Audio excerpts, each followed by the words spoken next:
Olá a todos, está começando mais um vídeo do canal Filósofo do Esporte.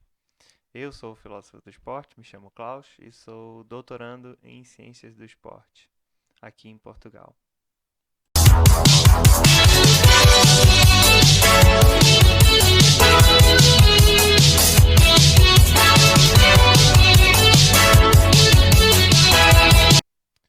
Bom, o que eu quero abordar nesse vídeo, o objetivo desse vídeo, então, é mostrar um pouco das limitações estatísticas do método científico, assim, da literatura, o que a gente tem hoje de verdade.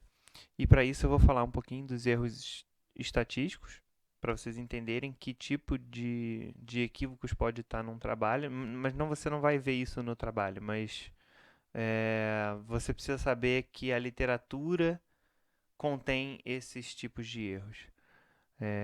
Você que está olhando para trabalhos assim de forma a enxergar o que assim é verdade. Ah, eu preciso ver uma coisa empírica que foi testada e não sei o que, e não quer dizer que você vai ver. Mas, enfim, vamos lá. Bom, o erro tipo um é, como tá aí, rejeitar uma hipótese nula verdadeira. O que seria isso, né? Ou seja, dizer que tem diferença quando não tem. Então, pegando o exemplo daquele artigo que eu falei no vídeo anterior, que comparou o agachamento com a elevação pélvica. Se ele tivesse cometido um erro tipo 1, é, que pode ser o caso, né? Porque na verdade ele falou que teve diferença entre agachamento e elevação pélvica e, portanto, você devia fazer agachamento, sabe? Porque você teve mais força, teve mais hipertrofia, ou seja, ele está falando que teve diferença entre um e outro. Mas se ele cometeu erro tipo 1, na verdade não tem, sabe?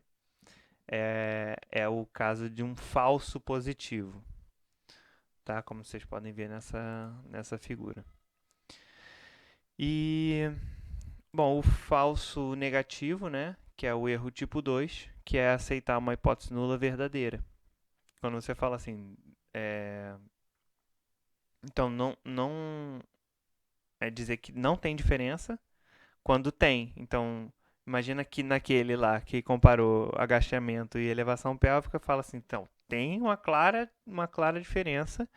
Vamos testar qual é essa diferença, qual é a magnitude dessa diferença, sabe? Se é 10% diferente, se é 20% diferente, se é 50% diferente.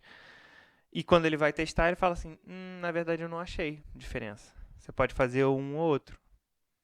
É um falso negativo. Também é um resultado é, errado. Por que eu estou usando essa nomenclatura, né? Porque falso positivo e falso negativo. Porque a gente está falando de tipos de erro. Então, na verdade seria, na verdade seria verdadeiro, né? Se não tiver erro nenhum, o resultado seria verdadeiro.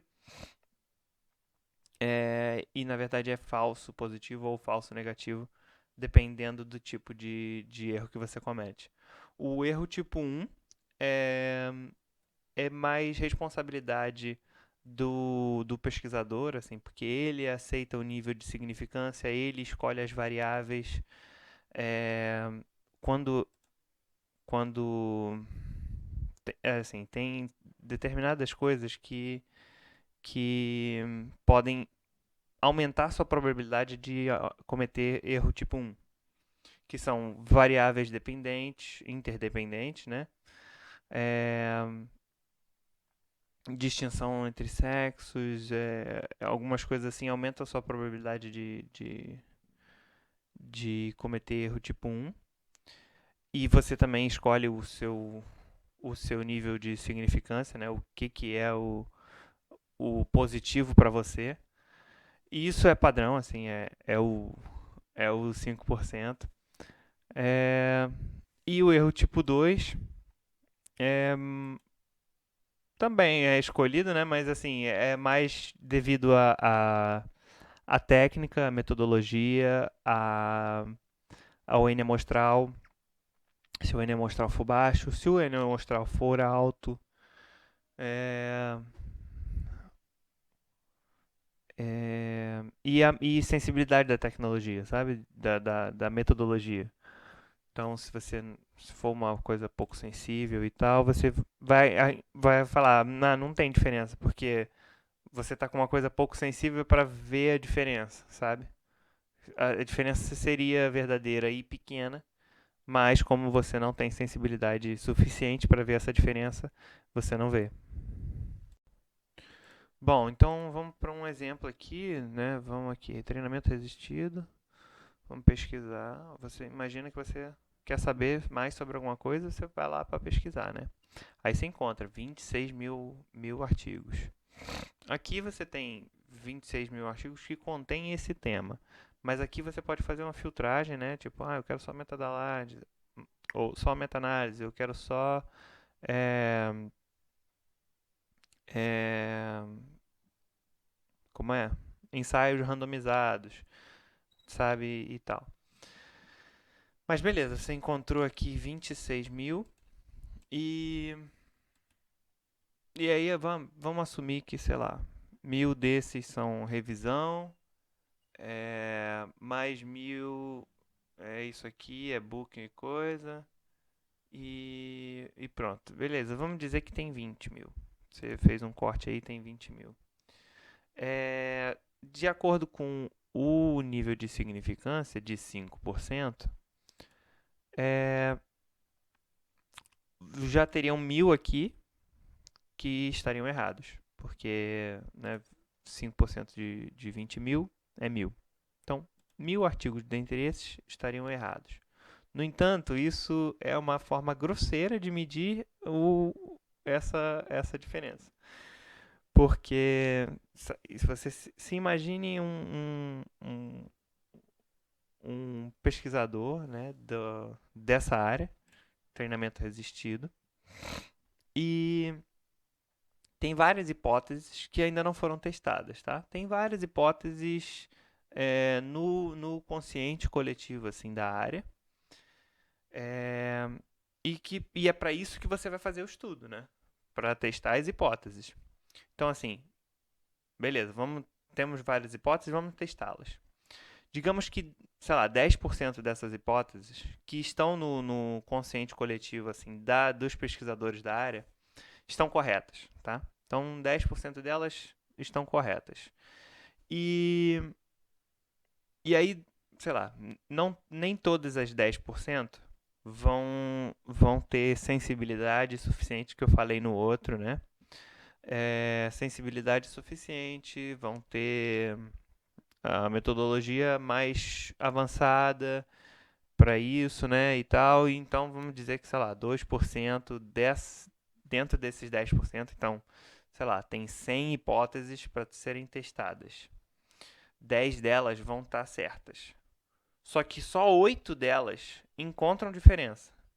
Só 8 delas têm diferença mesmo e os autores encontram diferença, tá? Então, 2% delas é um falso negativo, ou seja, o erro tipo 2, sabe? Porque, na verdade, a hipótese estaria certa, só que, é, só que você não encontrou, por N motivos. Pode ser o N amostral, pode ser a, não sei, sazonalidade, pode ser você coletou, sei lá, resultados em horários diferentes, e aí deu diferença, assim, não sei. Mas assim, muitas coisas podem ter indicado, podem indicar um erro tipo 2. Então, beleza, de 100, você encontrou 8 que estão certos. Beleza? No entanto, você fala, porra, beleza, é desses 8 dos 100 que estão aqui no PubMed, né? Porra, então tá tudo certo. Nem tem esses 5% que você falou. Na verdade, se você for considerar. ah, Se você for considerar que você aceita 5% de tudo que você testa, 90% daqueles estudos, ou seja, 90 estudos, tem 5% de estar certo. Então, É, deixa eu ver, 5% de 90, coisa 5. Então, 4. Isso. 4 dos estudos vão estar certos, desses 100. Você então encontrou 8 estudos corretos, que têm diferença e estão certos, e 4 estudos que estão errados e que você encontrou certo. Ou seja, um falso positivo. Isso é 1/3 das publicações. Isso é 1/3 das publicações. As revistas não costumam publicar resultados negativos. Então você não tem nem a dimensão do.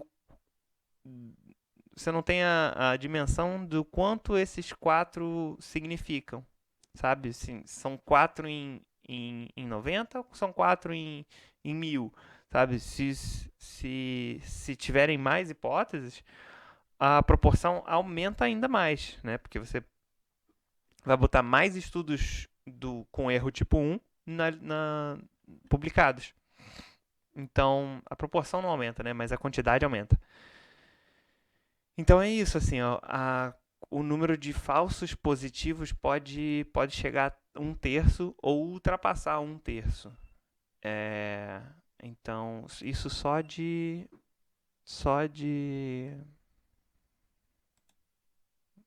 é uma coisa inerente do método, sabe? Você que queria saber mais e tal, você não tem o ferramental para analisar o que está certo, o que não está certo. Na verdade, você não sabia nem nessa perspectiva, você acreditava que, né, a ciência, pô, cientista e todo mundo aqui, desculpa lá, mas todo mundo aqui, vamos dizer que 26 mil trabalhos, né?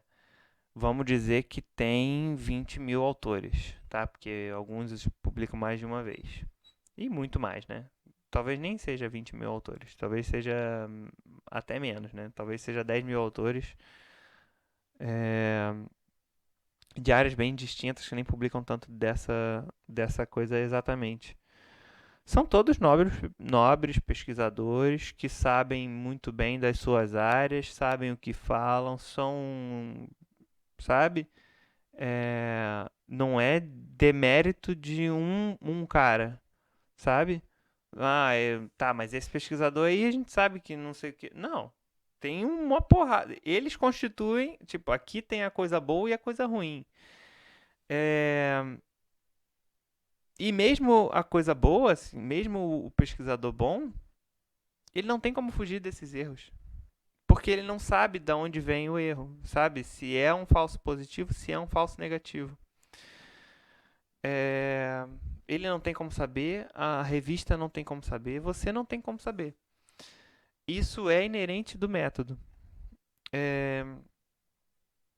Então, bom, é isso que eu queria pontuar aqui. Não é pontuar, né? Não é um ponto final, mas é um pouco do que eu queria falar dessa questão de publicação e vamos acreditar na publicação e vamos fazer o que a publicação encontrou e tal. Calma, cuidado. Tem muito conhecimento consolidado.